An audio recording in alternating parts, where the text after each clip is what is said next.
Sim. Tá? Então tá bom. Vamos lá. Em nome do Pai, do Filho e do Espírito Santo. Amém. Pedindo ao Espírito de Deus que nos ilumine durante essa formação, durante estes tempos, para que possamos, confiantes no Senhor, caminharmos cada vez mais na sua misericórdia e no seu amor, e atentos à sua palavra que hoje ele nos dirige. Vinde, Espírito Santo, e enchei os corações dos vossos fiéis, e acendei neles o fogo do vosso amor. Enviai o vosso Espírito, e tudo será criado, e renovareis a face da terra. Oremos. Ó Deus, que instruístes os corações dos vossos fiéis, pela luz do Espírito Santo, fazei que apropriemos retamente todas as coisas segundo o mesmo Espírito e gozemos sempre da sua consolação. Por Cristo nosso Senhor. Amém. São Jerônimo, rogai por nós. Pai, do Filho e do Espírito Santo. Amém. Então, boa noite a todos. Já de início, eu peço desculpas por vai dar alguns problemas na voz, né? Ontem o padre não passou muito bem da tosse e teve que ir para o hospital, mas agora já está medicado, está melhorando. E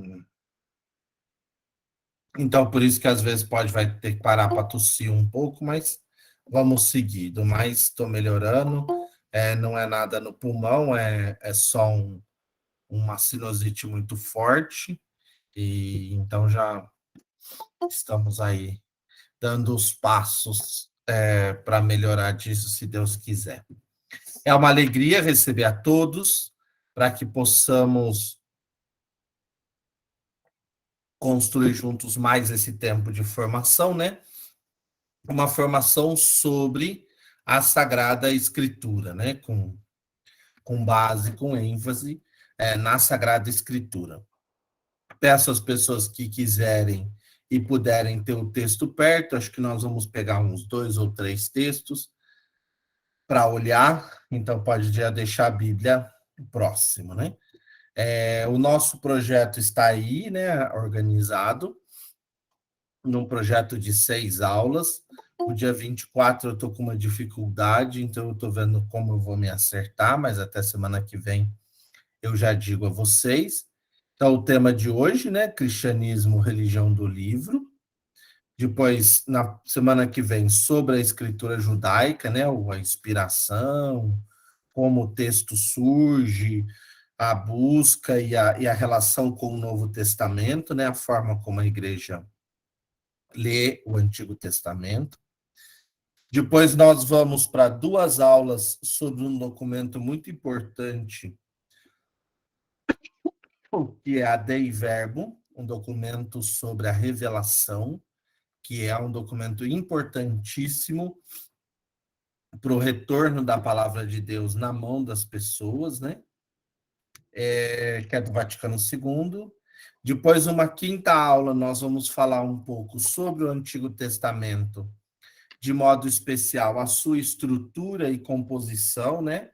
A distribuição das grandes divisões, os textos, como estes textos se desenvolvem, um pouco um contexto mais amplo do Antigo Testamento. Depois faremos o mesmo com o Novo Testamento e finalizaremos aí com uma aula sobre a questão da Sagrada Escritura na catequese.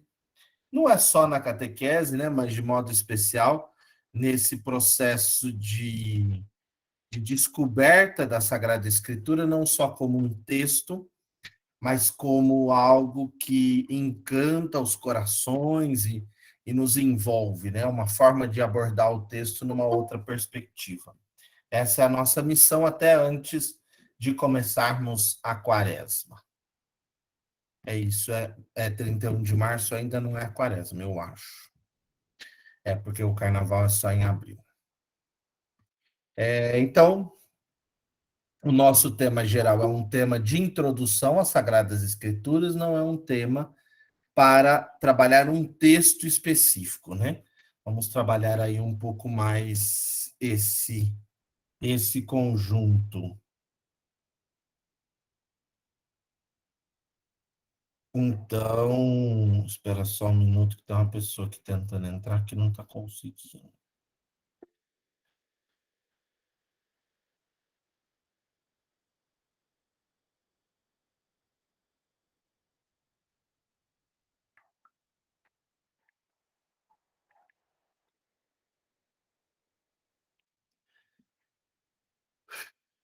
Então, vamos lá. A primeira pergunta que eu queria fazer a vocês é essa, né? O cristianismo é uma religião do livro? Né? É uma religião que o livro está no centro, na importância, tudo gira em torno dele? E aí eu pus duas imagens interessantes, né? Uma imagem da Sagrada Escritura, outra imagem de um dos maiores evangelizadores que o Brasil já teve, né? Que é o Padre Cícero. Ia colocar também Frei Damião, mas o povo conhece menos. O Frei Damião conhece mais o Padre Cícero, né? Para apresentar esse contraponto, né? O texto que está na mão, que é o texto escrito, e o Padre Cícero aqui como o prognóstico do texto anunciado, falado, né? A perspectiva do texto que se torna anúncio, que se torna palavra, e que em um tempo não tinha este texto para se tornar anúncio. O anúncio veio primeiro do que o livro. Aí vocês podiam perguntar, mas padre, nos dê um exemplo do que seria uma religião do livro. Vamos lá. O islamismo. Essa imagem que vocês veem aqui do lado é uma gravura de Maomé junto recebendo as ordens do anjo Gabriel, né? Por que o islamismo é uma religião do livro? Durante 23 anos, tanto em Meca quanto em Medina, Maomé recebeu revelações diretas, textos, que eram para ele transcrever, que era para ele dizer e transcrever.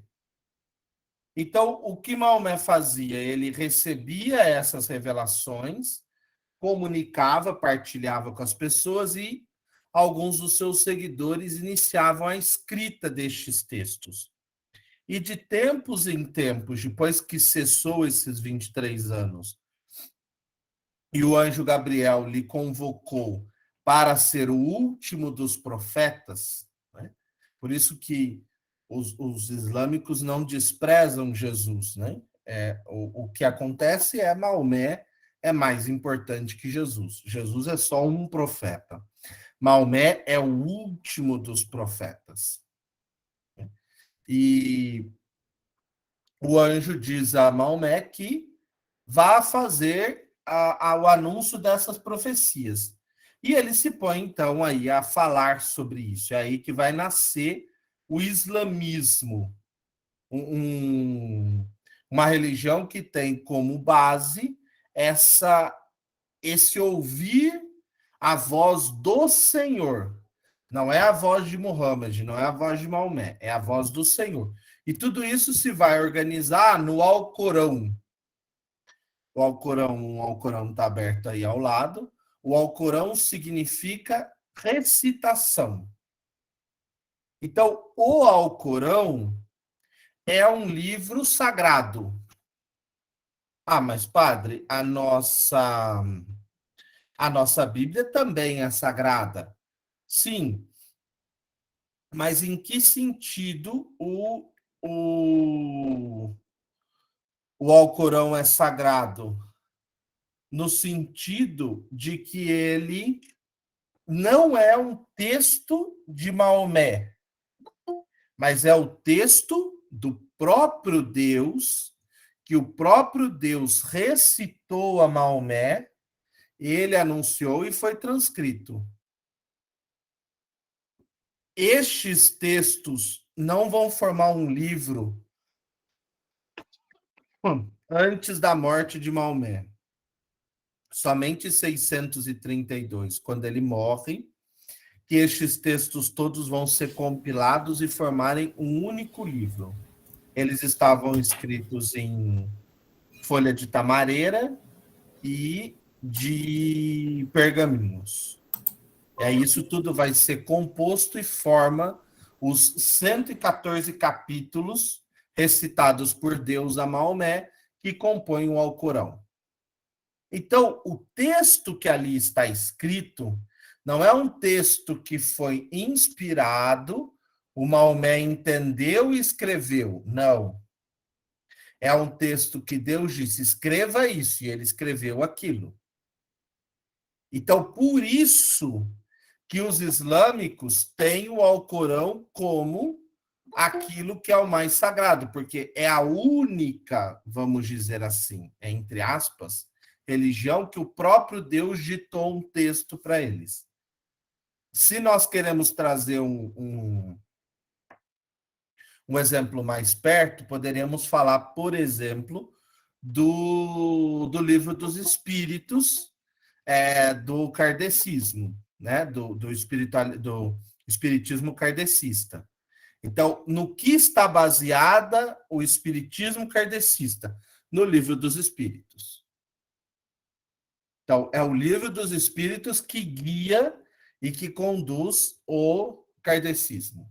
Aqui, o que guia e conduz o islamismo? O Alcorão. Ali está o texto sagrado. Calma, que no decorrer do encontro eu quero finalizar com essa comparação entre Sagrada Escritura, entre o cristianismo como uma religião que não é do livro e o islamismo como uma religião que é do livro. Mas só para vocês terem ideia, então, do texto do Alcorão ser um texto diretamente dito, recitado por Deus, e que Mohammed ouve e passa para as pessoas. Então, se o cristianismo não é uma religião do livro, e a importância das Sagradas Escrituras? Vocês podiam dizer até para mim mesmo, né? O senhor fala tanto das Sagradas Escrituras, a importância das Sagradas Escrituras, o valor do texto, e fala, e fala, e fala, e fala. Então, por que não... Por que nós não somos uma religião do livro? Então, vamos lá. Primeiro, eu acho que são 5 argumentos, né? Primeiro, o texto bíblico, ele não nasce como um texto escrito.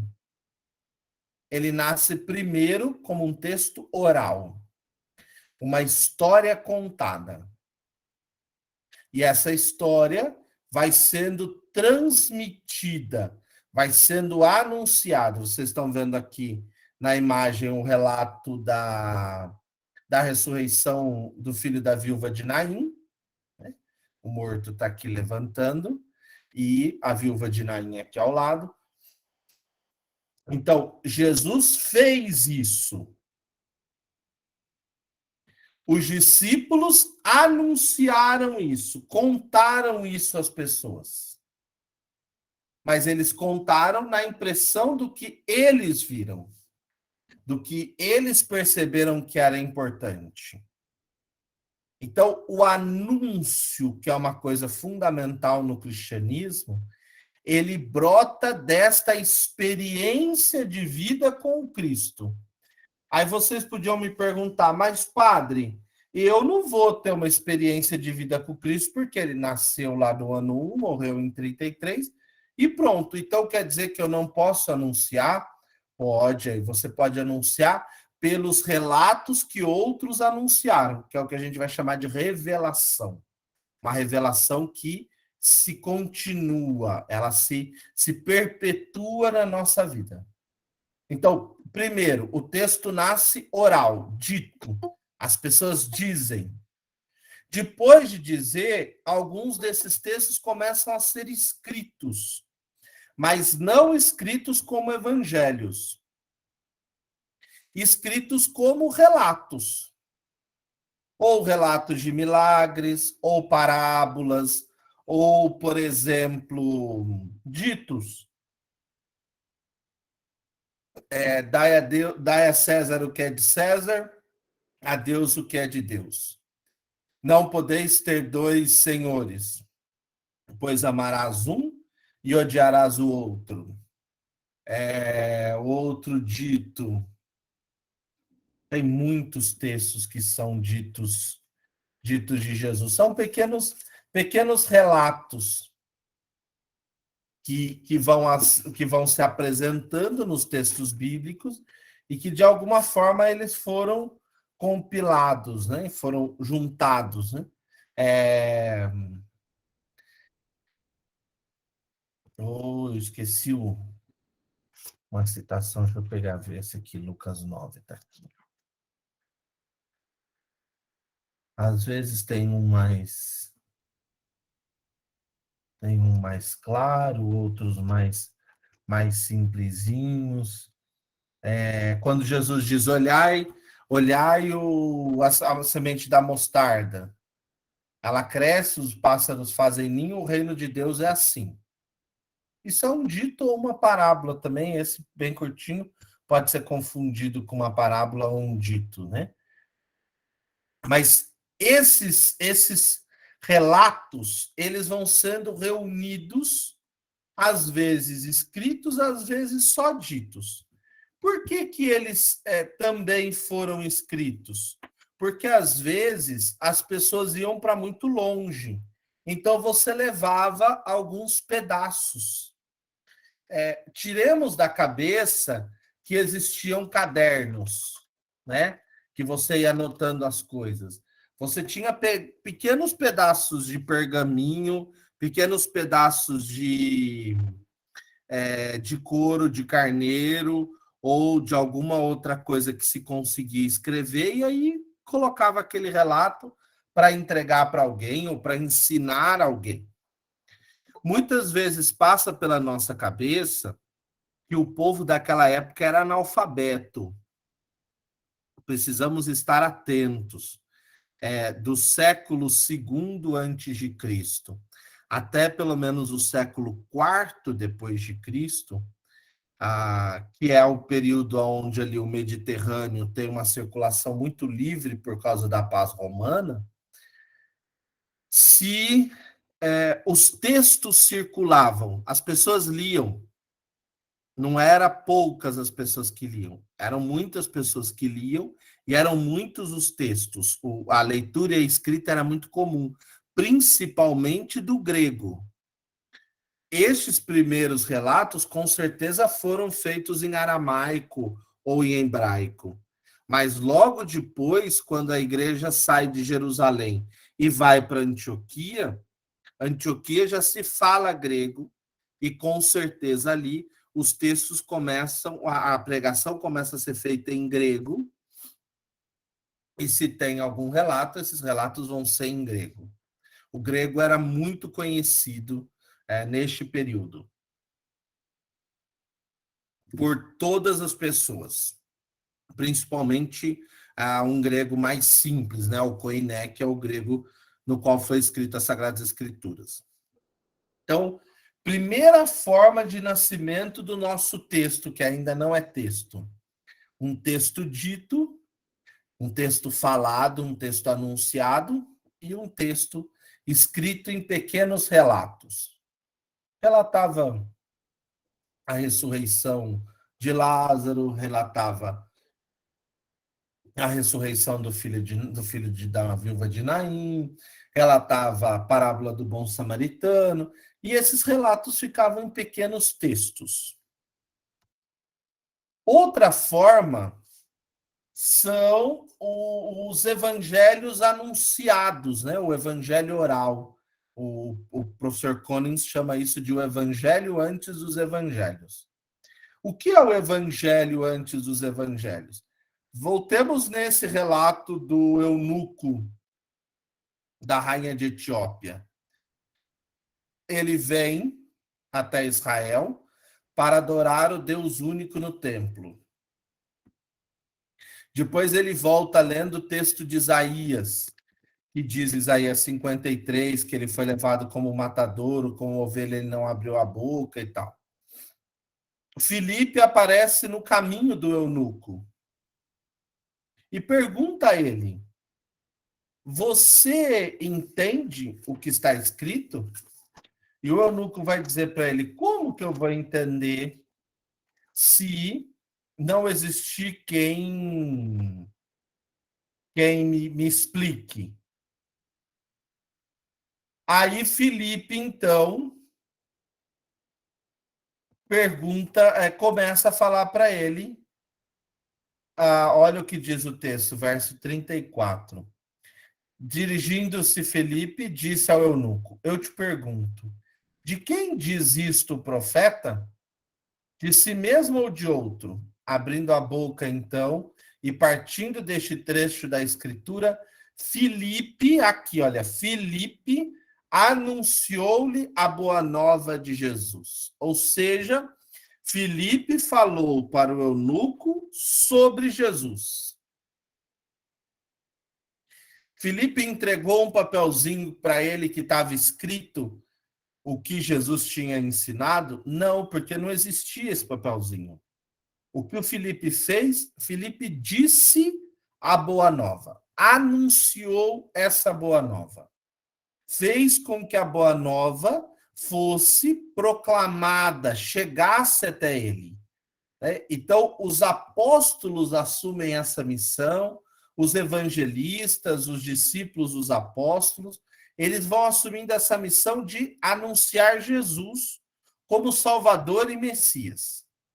E este anúncio é um anúncio que chega às pessoas, que de alguma forma traz às pessoas uma realidade nova. Então, o que eles anunciam? A boa nova que Jesus anunciou. A quem foi Jesus, o que ele fez, que ele veio nos salvar, que ele veio revelar o Pai, que ele veio trazer essa nova esperança de vida.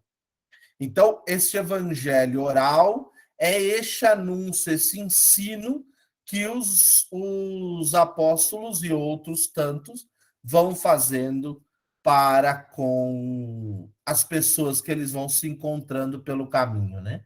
Eu acho interessante, por exemplo, Paulo, quando chega em Filipe, ele vai até a beira do rio, porque ali ele encontra lugar de oração.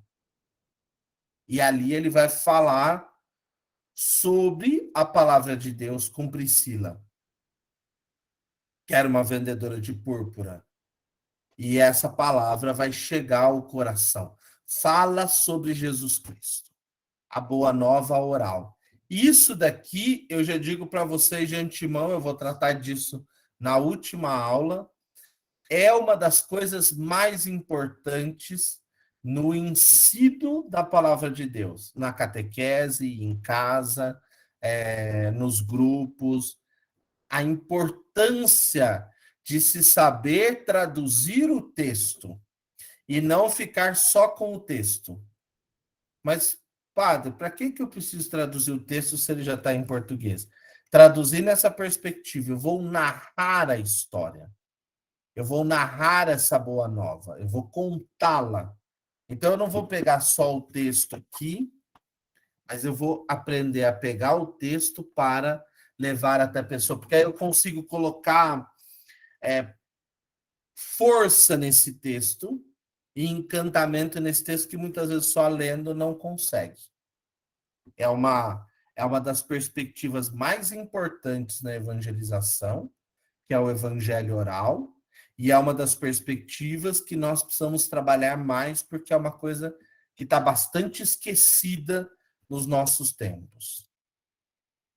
Terceiro argumento. Se a igreja, então, não é do livro, a importância das Sagradas Escrituras para a perspectiva querigmática. Então, vamos direto para o texto que vai ser melhor. Abram aí em Atos dos Apóstolos 10, 34, 43. Pedro, depois da visão, vai à casa de Cornélio evangelizar. Essa evangelização vai ser precedida pela vinda do Espírito Santo sobre eles. E durante essa pregação, vem o Espírito. Mas o texto, o discurso que aqui está, é um discurso muito importante. Então vamos lá, 10, 34, 43. Ouçam o que nos diz. 34. Tomando então a palavra, Pedro falou. Ele entra na casa de Cornélio, foi aceito ali dentro, é um pecador, é um pagão, né? Mas ele vai lá anunciar. Dou-me conta, em verdade, que Deus não faz acepção de pessoas, mas que em qualquer nação, quem o teme e pratica a justiça lhe é agradável. Ou seja, Pedro já dizendo, todos são aceitos pelo Senhor. Tal é a palavra que ele enviou aos israelitas, dando-lhes a ele a boa nova da paz. Quem é a boa nova da paz? Jesus Cristo, que é o Senhor de todos. Então, a palavra que foi enviada por Deus é essa boa nova da paz, que é enviada por Jesus Cristo, o Senhor de todos. Sabeis o que aconteceu na Judéia? Agora ele vai começar a fazer o discurso querigmático, ou seja, anunciar as principais bases da fé. Jesus de Nazaré, começando pela Galileia, depois do batismo proclamado por João, como Deus o ungiu com o Espírito Santo e com poder. Então, Jesus vem de Nazaré, vai para Galileia, anuncia a boa nova, ungido a partir do batismo, ungido pelo Espírito Santo e com poder, fazendo milagres, fazendo bem, curando a todos os que estavam dominados pelo diabo, porque Deus estava com ele. Então, ele não só é a encarnação de Deus no mundo, mas ele também veio com esse poder de Deus, com a força do Espírito de Deus, e ele está presente, Deus está com ele sempre. E nós, percebam como Pedro reduziu o evangelho a 3 linhas. Sabeis o que aconteceu por toda a Judéia, Jesus de Nazaré, começando pela Galileia, depois do batismo proclamado por João, como Deus o ungiu com o Espírito Santo e com poder, e ele passou fazendo bem e curando a todos que estavam dominados pelo diabo. Ou seja, veio para libertar a todos. Resumida a fé. Continua. E nós somos suas testemunhas. Somos testemunhas de tudo o que ele fez na região dos judeus e em Jerusalém. Ele, a quem, no entanto, mataram, suspendendo-o no madeiro. Mas Deus o ressuscitou ao 3º dia e concedeu-lhe que se tornasse visível, não a todo o povo, mas às testemunhas, aqueles que receberam a missão, os apóstolos, as testemunhas anteriormente designadas por Deus, isto é, a nós que comemos e bebemos com ele. Ou seja, uma referência direta a essa vivência familiar do discipulado do segmento de Jesus e também uma referência direta àqueles que participaram da última ceia, né? Que comemos e bebemos com ele.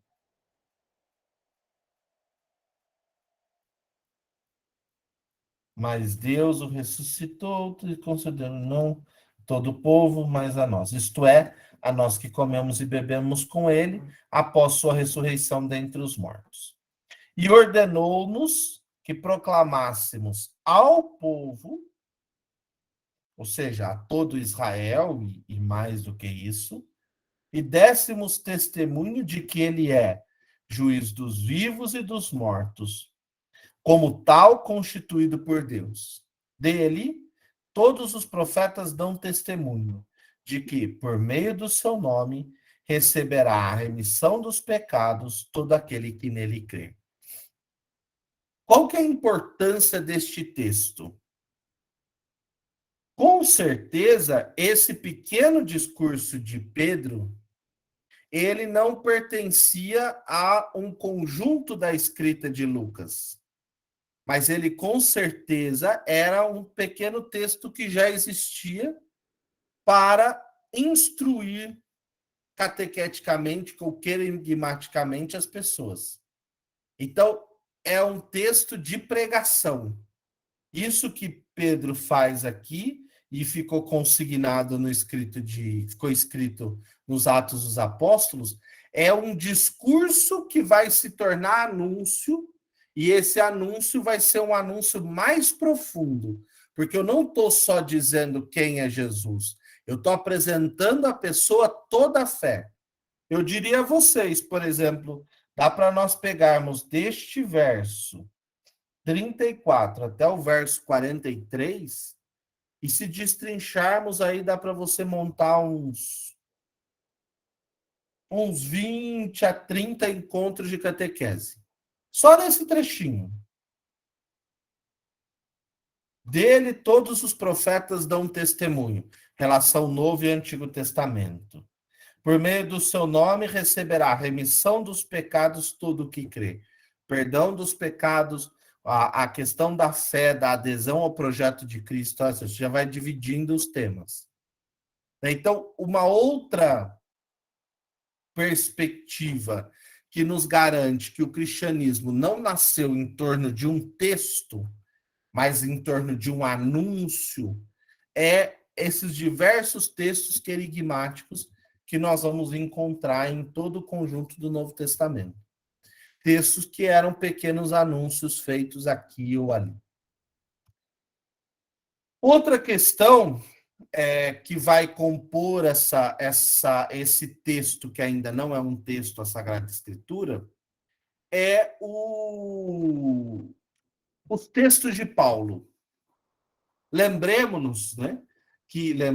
Ou aprendamos que seja, que os textos de Paulo são os textos mais antigos do Novo Testamento. Começaram a ser escritos por volta do ano 50. Só que qual que é o detalhe dos textos de Paulo, das cartas? As cartas de Paulo não são cartas para narrar a boa nova. Não é um evangelho. As cartas de Paulo, elas são cartas destinadas a uma questão própria. A uma realidade que precisa ser trabalhada, ou algum assunto que precisa ser tratado de forma melhor, e Paulo vai enviar essa carta para isso. Então, não dá para nós pensarmos que os textos de Paulo já são os evangelhos. Os evangelhos virão posteriormente, porque os evangelhos vão ter uma característica narrativa que anuncia tudo aquilo que Jesus fez. Anuncia todos esses sinais. Os textos de Paulo, a tradição paulina, já interpreta isso. Vamos lá para outro texto. 1 Coríntios 15, de 1 a 8.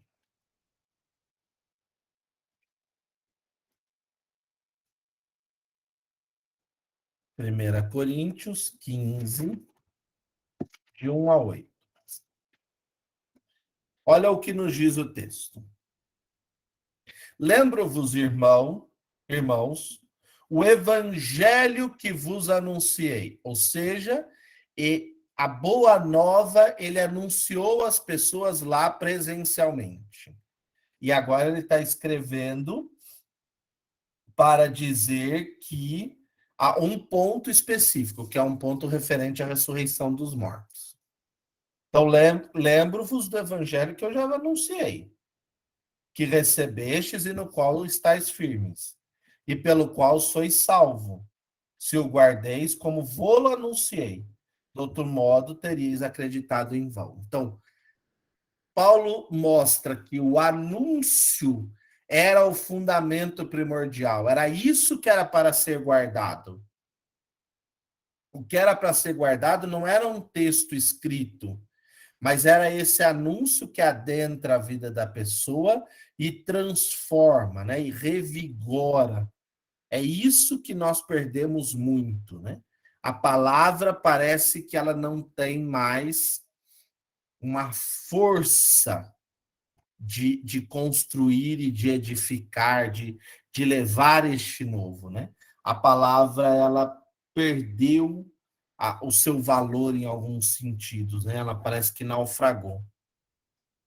Transmitivos, em primeiro lugar, vai dizer Paulo, aquilo que eu mesmo recebi. Aqui tem um outro detalhe interessante, né? Paulo não conviveu com Jesus. Paulo só viu Jesus no caminho de Damasco. Então, ele recebeu o evangelho de alguém, e ele mesmo vai dizer: eu estou transmitindo a vocês, em primeiro lugar, aquilo que eu mesmo recebi. Ele recebeu um texto escrito? Não. Ele recebeu o anúncio. As pessoas ensinavam. Santo Irineu de Leão, no século II, vai dizer que a coisa mais agradável que ele tinha era sentar-se aos pés de Policarpo de Esmirna, que era o bispo da cidade dele, e ouvir Policarpo dizer aquilo que São João relatava que Jesus fez. São João conviveu com Jesus, São João vai para Esmirna, anuncia a boa nova, Policarpo se converte, torna-se bispo e continua anunciando esse mesmo relato, nada escrito. Todo esse anúncio é um anúncio que está impregnado na pessoa. Então, a tradição que Paulo vai nos trazer são esses pequenos comentários. Aqui ele vai falar sobre a ressurreição dos mortos. Diz assim: Cristo morreu por nossos pecados, segundo as Escrituras. Foi sepultado, segundo as Escrituras. Ressuscitou ao terceiro dia. Apareceu a Cefas e depois aos 12. Em seguida apareceu a mais de 500 irmãos de uma vez só. A maioria ainda vive, enquanto alguns já adormeceram. Posteriormente apareceu a Tiago, depois a todos os apóstolos, e o último apareceu a mim como um abortivo. Então, olha, o Senhor morreu, ressuscitou, e essa ressurreição é comprovada pelas inúmeras aparições que nós já relatamos para vocês. Percebem-se que Paulo não não gasta tempo para dizer como foi a aparição a Cefas ou a Tiago, porque isso estaria dentro do Evangelho. E esse não é o interesse de Paulo. O interesse de Paulo é tratar da ressurreição dos mortos. Por isso que a gente fala de tradição. O interesse de Paulo é tratar dos casamentos. Então ele fala. O interesse de Paulo é tratar sobre a Eucaristia, ou sobre a reunião da comunidade. Então ele fala. Então, os textos paulinos, eles são textos ocasionais, mas eles trazem muita coisa para a nossa fé, mas eles não são evangelhos. Os evangelhos, Paulo recebeu para escrever a carta e para anunciar, mas os textos dele não são evangelhos. Então, pode-se também pensar em outras questões diversas de escritos que foram surgindo para depois gerarem a Sagrada Escritura. Por exemplo, não vai dar para nós falarmos de todos esses textos, Mas se a gente pegar aqui, ó, Colossenses 1, 15 e 20, para fazer vocês procurarem aí na Bíblia. Colossenses vem depois de Filipenses. Olha o que diz o verso 15 do capítulo 1. Ele é a imagem do Deus invisível, o primogênito de toda a criatura, porque nele foram criadas todas as coisas, no céu e na terra, as visíveis e as invisíveis, tronos, dominações, soberanias, principados, tudo foi criado por ele e para ele. É antes de tudo e tudo nele subsiste. Ele é a cabeça da igreja, que é o seu corpo. É o princípio, o primogênito dos mortos, tendo em tudo a primazia. Pois nele aprouve a Deus fazer habitar toda a plenitude e reconciliar com ele e para com todos os seres da terra e do céu, realizando a paz pelo seu sangue na cruz. O que são estes versos que aqui estão? Um canto, um canto que a comunidade cristã cantava nesse período, que elaborou uns versinhos. Mas, padre, como que isso vai cair aqui dentro do texto de Paulo?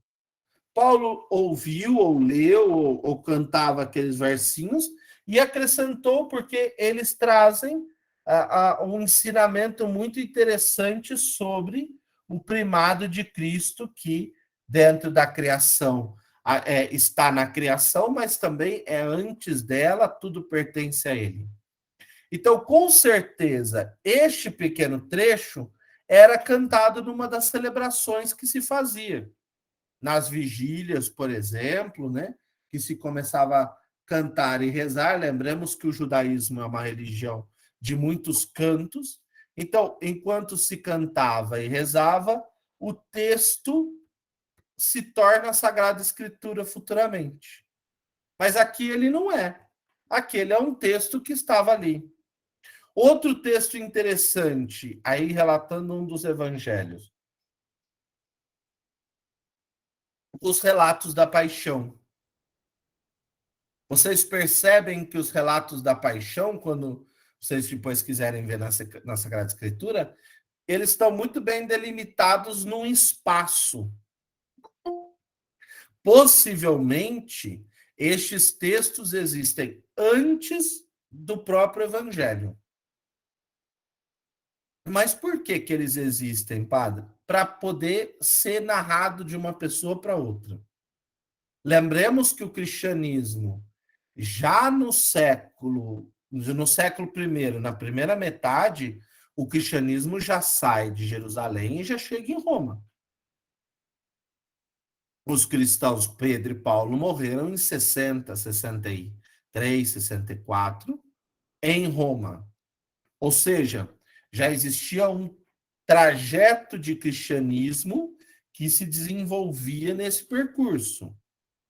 Muita gente levando e anunciando e falando. Então, se tinha algumas coisas escritas ou algumas coisas elaboradas para ajudar ou para deixar na própria comunidade, quando fosse ou quando relatasse isso ou relatasse aquilo.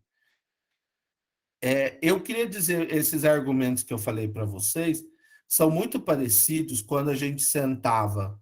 Hoje eu não vejo mais isso acontecer, né? Por isso que falo no passado. Com os avós, numa varanda ou numa mesa, e eles contavam a história da família. Nós pegamos o navio, viemos assim, aconteceu assim. O meu pai diz que foi assim, porque lá era assim, assim, assim, e depois veio e chegou aqui.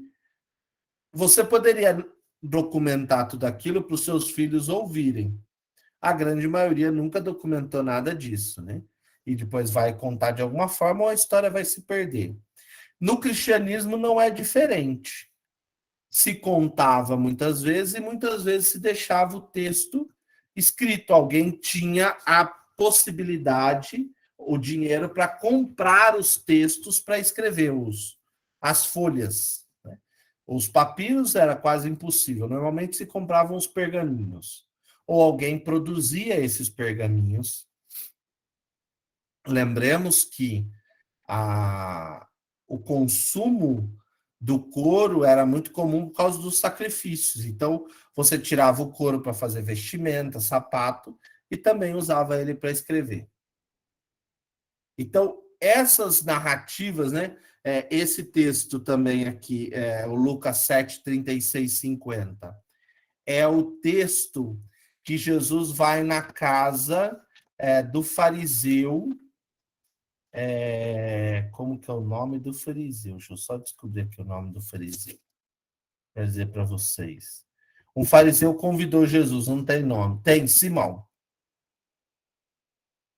E o relato que vai se contando, não que não seja verídico, mas o relato tem tantos detalhezinhos que a gente chama esse relato de uma novela, porque relata coisas minúcias, até o cheiro do perfume, o custo do perfume, né? E esse texto é um texto, vamos dizer, para corrigir. Ele corrige o Simão e corrige a cada um de nós. Você está criticando a mulher porque ela lava os meus pés com as lágrimas, enxuga com os cabelos e jogou esse óleo perfumado, mas desde que eu entrei na sua casa, você nunca me deu água para lavar as mãos. Você não beijou os meus pés, o meu rosto e nada e tal, porque jamais um judeu ia fazer isso com alguém que chega da rua. Precisava se purificar antes. Mas Jesus não é preso a estas tradições. Então, o Simão ignora tudo isso.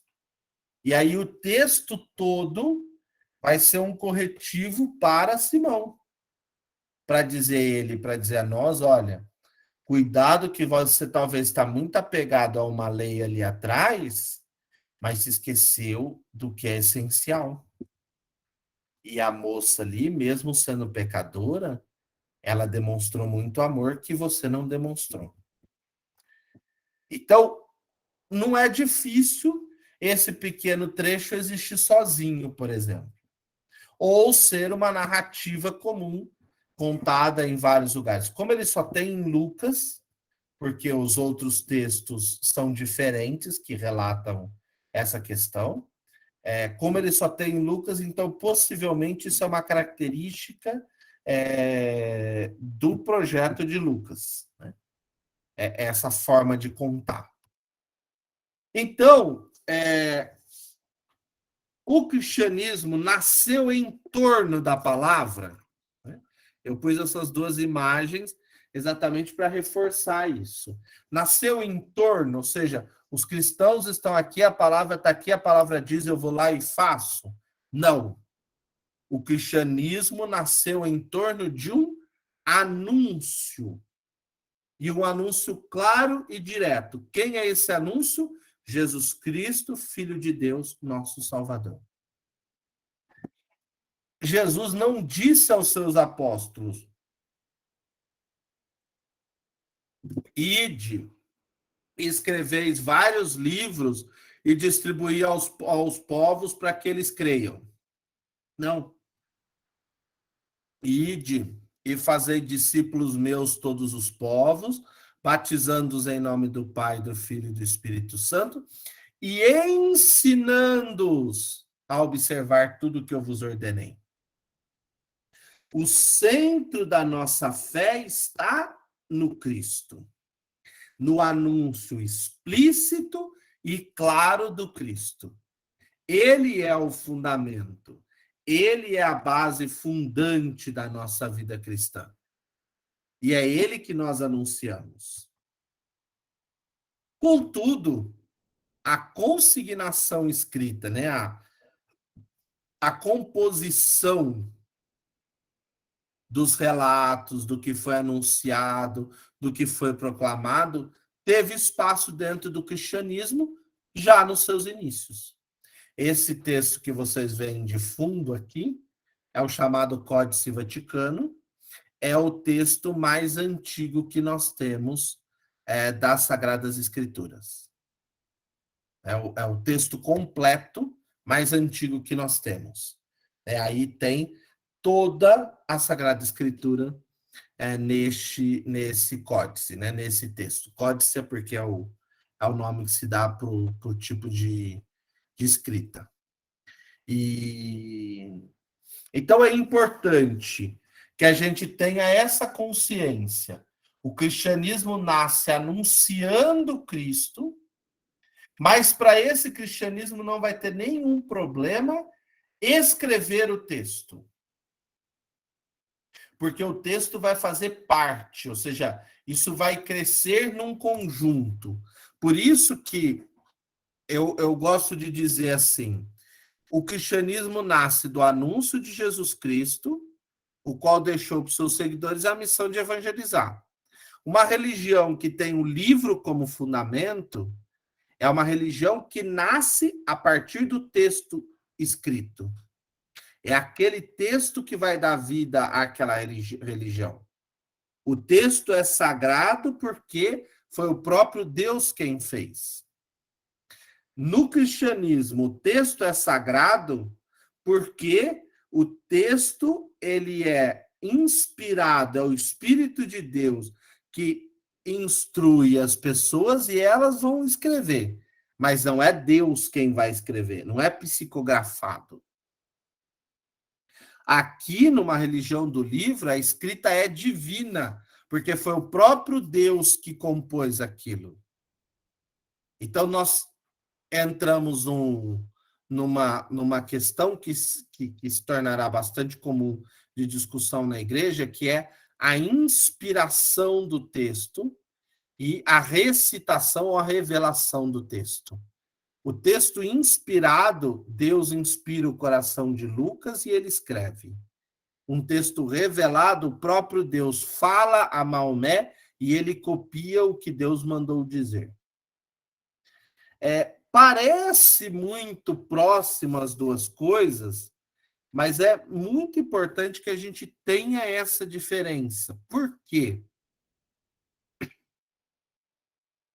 Principalmente para sabermos que este anúncio de Jesus, ele não terminou depois que o texto foi escrito.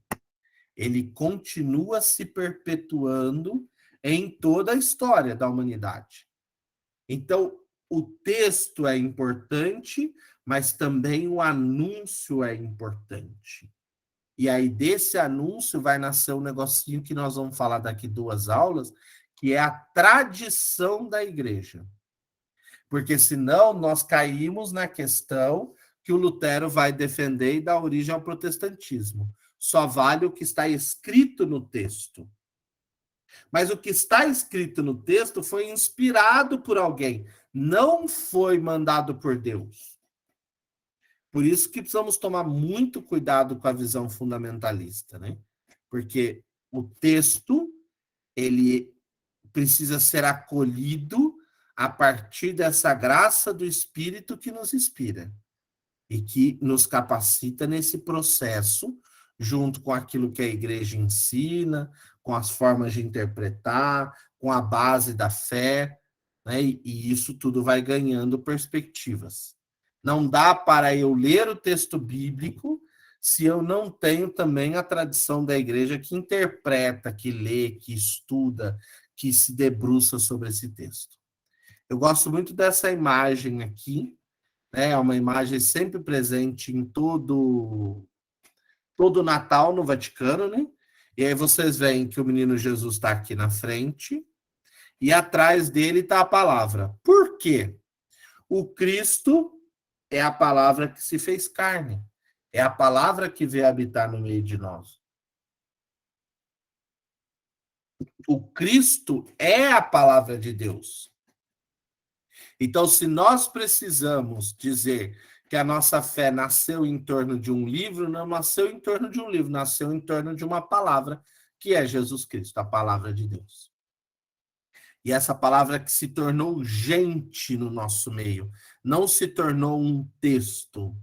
E tornando-se gente, foi fazendo o caminho no meio dessa humanidade e mostrando, revelando, inspirando o projeto de Deus. Então, não somos uma religião do livro, mas somos uma religião na qual o livro é de extrema importância.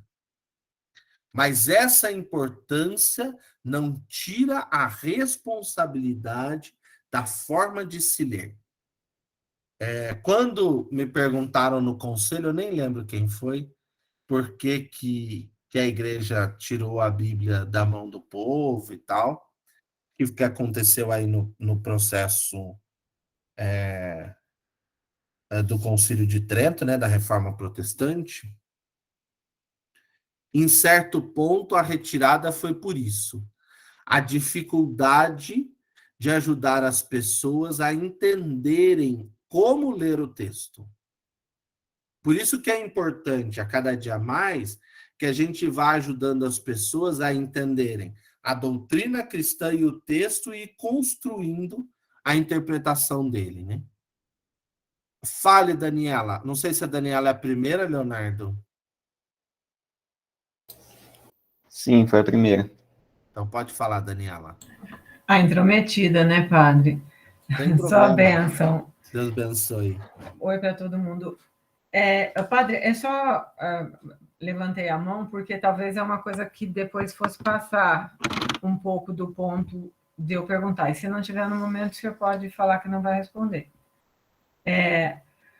Mesmo Lucas não tendo sido testemunha ocular, não tendo convivido, né? Foi o único dos evangelistas que não conheceu Jesus pessoalmente. E Lucas teve uma convivência muito próxima com Paulo. Ou seja, acho que os dois conversavam muito sobre Marcos, tudo. hein? Não Sim. Esqueça. Com Marcos também. Pois é, e Lucas, pelo que se consta também, teve muito da Virgem Maria contando para ele, né? Aí eu fico me perguntando assim, ainda que ele tenha sido, tanto quanto o Paulo, uma pessoa que também ouviu, né? Ainda ele tem um evangelho e o Paulo, nós não o consideramos um evangelista. Eu não consegui entender muito bem essa dimensão, essa diferença. Essa diferença? Eu entendo que o Paulo, ele fala muito, eu acho que para mim, assim, na minha cabeça, eu consigo separar o Paulo como aquele cara que orientou a igreja, ele foi o cara que deu todas as diretrizes da igreja, de como se pensar, do que se fazer, né?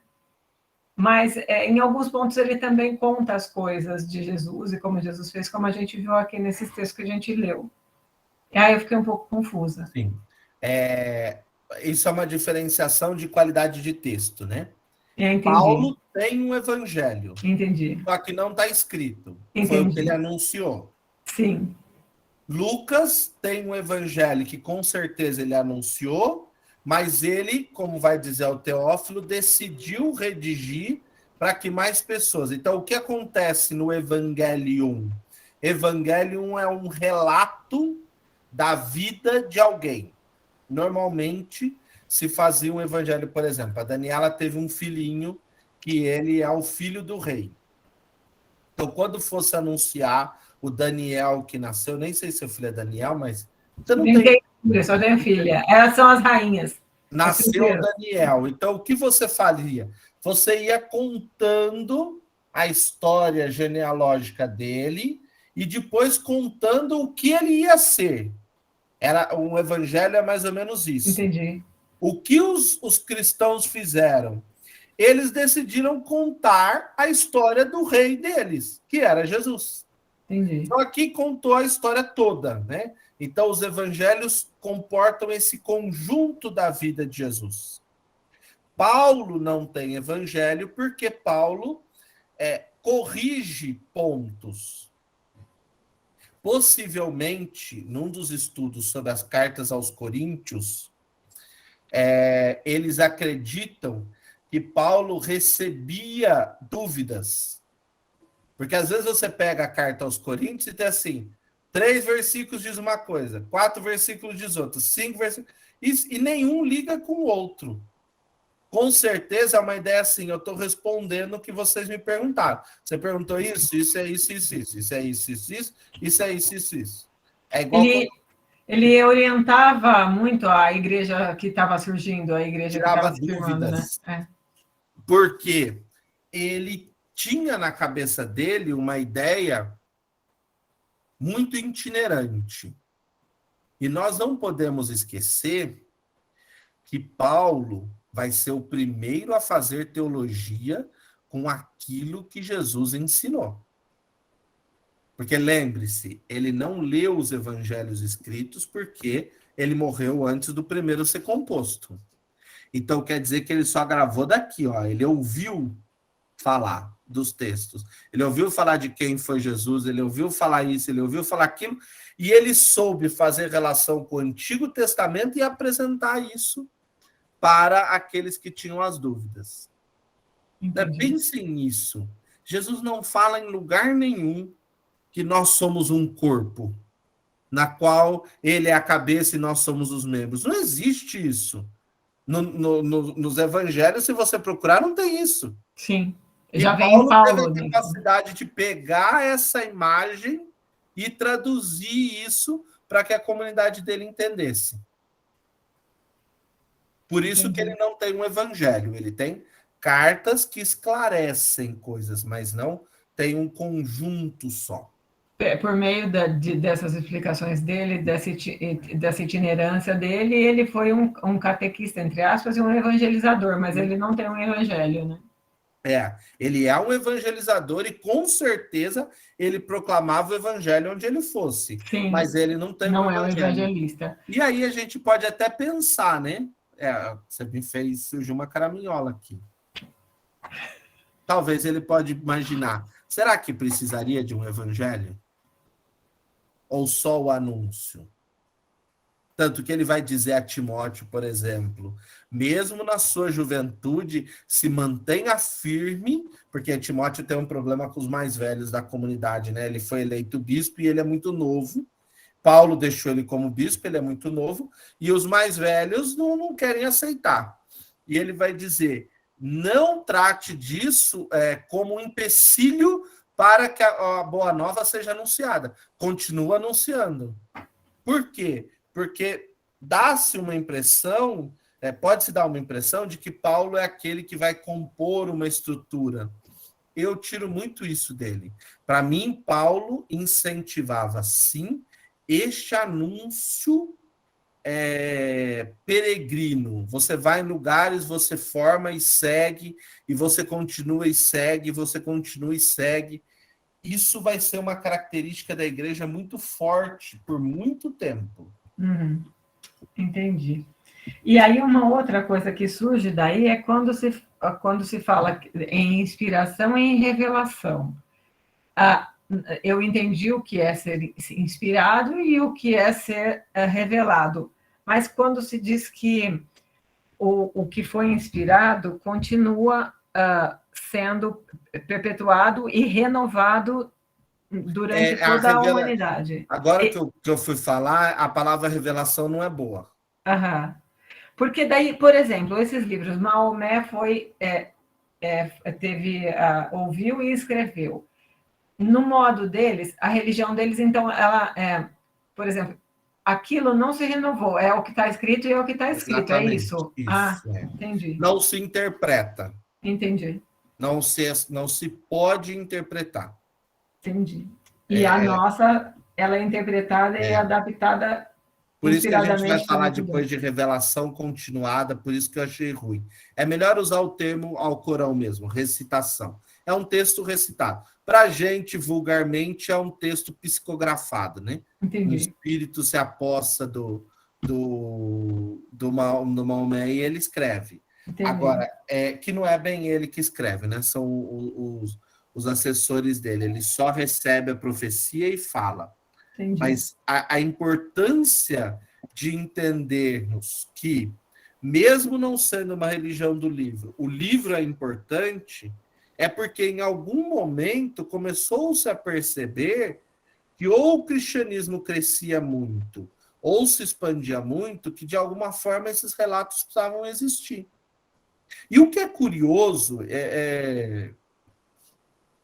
eu não consigo ficar quieto com essas coisas, né? Eu já escrevi na dissertação e na tese sobre isso, mas ainda isso me deixa intrigado. Porque se parou de escrever desta forma e se reconheceu só aqueles textos. Isso é um negócio incrível, porque isso não foi uma lei. Não nos esqueçamos disso.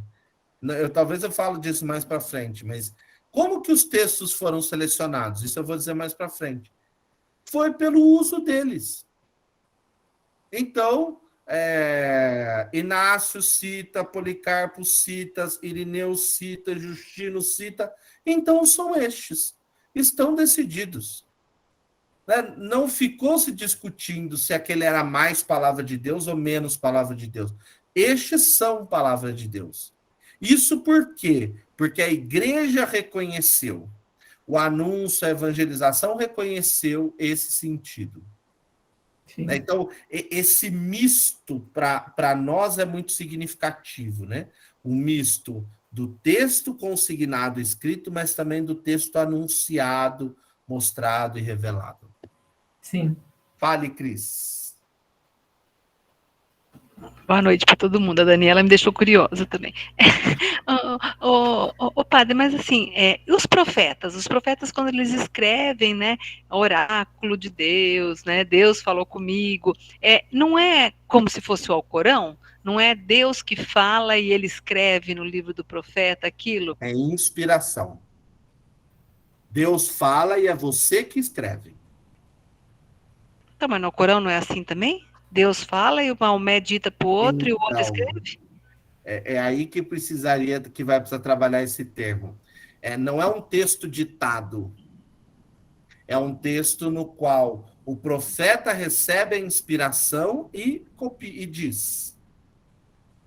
Mas não é que Deus disse, Cristina, faça isso. Eu digo, Cristina, faça isso. Não.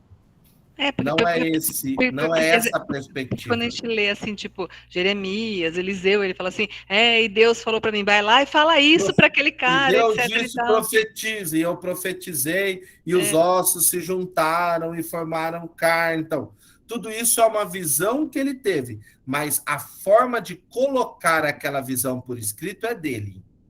Ah, tá.